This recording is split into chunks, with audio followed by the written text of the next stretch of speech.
on there, guys? We back with another one. We have to talk about a few clips off of the Pivot podcast where Steve Harvey basically is calling Shannon Sharpe a snake for allowing Cat Williams to come on this platform and speak about him that way, especially since, he was one of the earlier guests on the platform. I guess he thought certain things was off limits. Now, honestly, Shannon Sharpe's platform rose to prominence really fast because he allowed his guests to talk. If you see shows like Drink Champs and others, they over talk. It's almost like when certain people are telling their story, somebody like Norio just cut them off and try to insert what he went through when you got the guests on for them to speak about their story. But Shannon was sitting back letting them talk. I think the issue Steve Harvey has is how much of that makes it past the cutting room floor. You let people talk candidly, but how much do you put out there for clicks and likes? And so we're going to get right into this, guys. Let's check it out. Y'all got a podcast and you're doing it brilliantly. Please don't stop doing the way you do. See, the problem with people is they get something that work and then they want to find something that work better. You ain't got to fix it if it ain't broke. See, I'm on radio for real. I have a real radio show. I have the #1 adult contemporary show, 25 to 54 in America. The Steve Harvey Morning Show. I'm at 112 markets. I got 9 million listeners. I'm controlled by FCC rules. The problem is, these people go get these podcasts who have no FCC rules to abide by.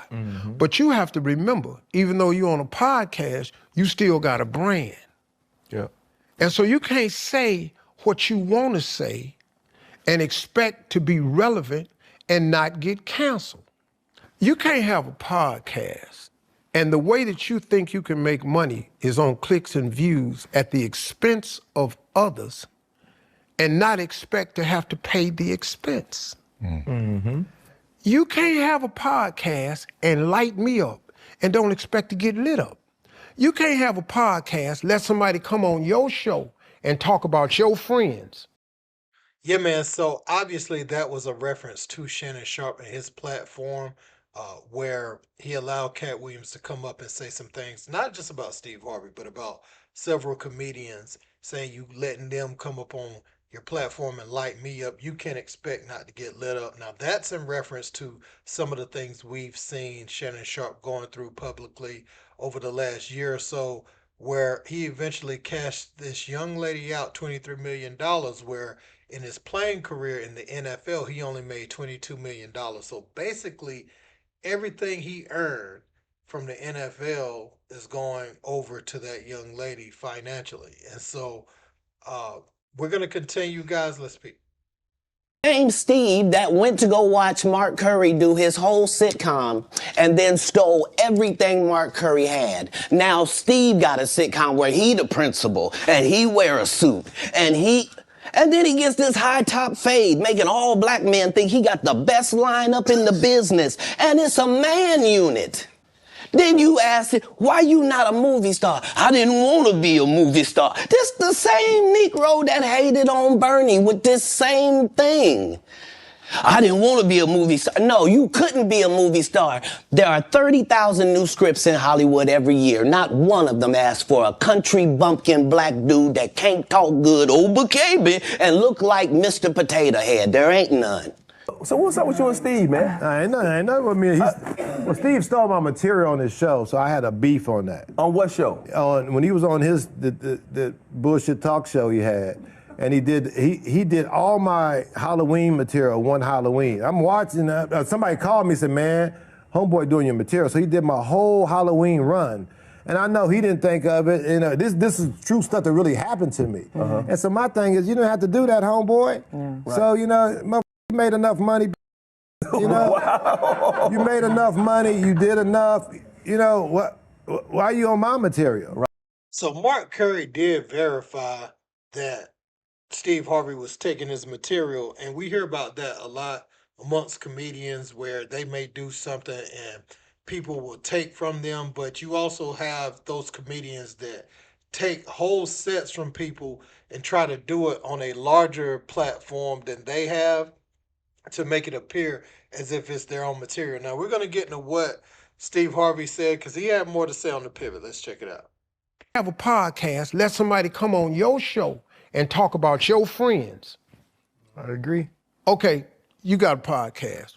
Y'all got a guest on here. And he starts slamming Fred.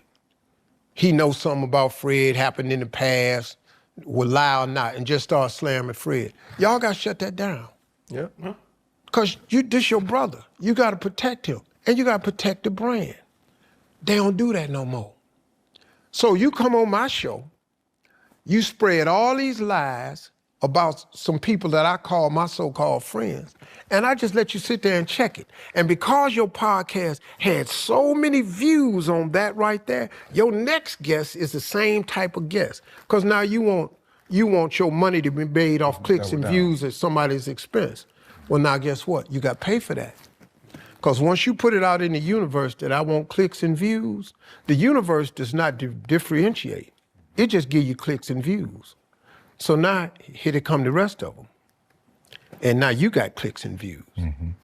I want to share this video because I saw some trolls in the comments when I was covering the Shannon Sharpe stuff. They were saying, you hating and all this. No, I told you a lot of people in Hollywood and entertainment feel this way. Anybody who went on Shannon's show and then in turn, Cat Williams comes on and stuff makes it past the cutting room floor for clicks and views, they feel like, okay, now you got your clicks and views. That's why you ain't see a lot of people, trying to defend Shannon. He was going through that.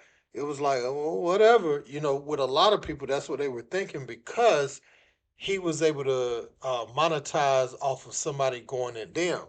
And he didn't think enough of it. Was like, dang, I don't need that money. Now, obviously, you do have these platforms, where people can go on. And also you have to ask, would Steve Harvey have felt the same way if it was Joe Rogan or somebody who allowed that on their platform? Not saying Joe Rogan did or would, but if it was him, would Steve Harvey feel the same way that he feels towards Shannon Sharpe? Um, and I know Shannon, only thing Shannon said is, we might not let you drink no more, Cat. And that's all he kind of interjected and said, which wasn't enough. And Cat just continued, went on and on and on. A lot of people ate off that interview. Shannon ate off that interview, had Vlad TV and a bunch of people hating, at that point. But yeah, man, when I look at that, I could have told you, when that stuff started coming out about Shannon, a lot of people was gonna feel like, hey, it is what it is. It wasn't the same type of support we seen when him and Skip was going at it. We know that this was kind of a setup. We know that lawsuit, uh, but at the very least, it was a consensual situation, right? But we knew how it was played, and we knew that the lady obviously just took Shannon Sharpe's naiveness and stupidness and did what she did with it. His stupidity in those moments. And so, yeah, man, let me know what you guys think about this in the comment section. Know y'all rocking with what Steve Harvey had to say about Shannon Sharpe, or you like they shouldn't kick a man when he down? I want to know what side of the fence you guys are on with this. Don't forget to like, share, and subscribe. Till next time. Peace.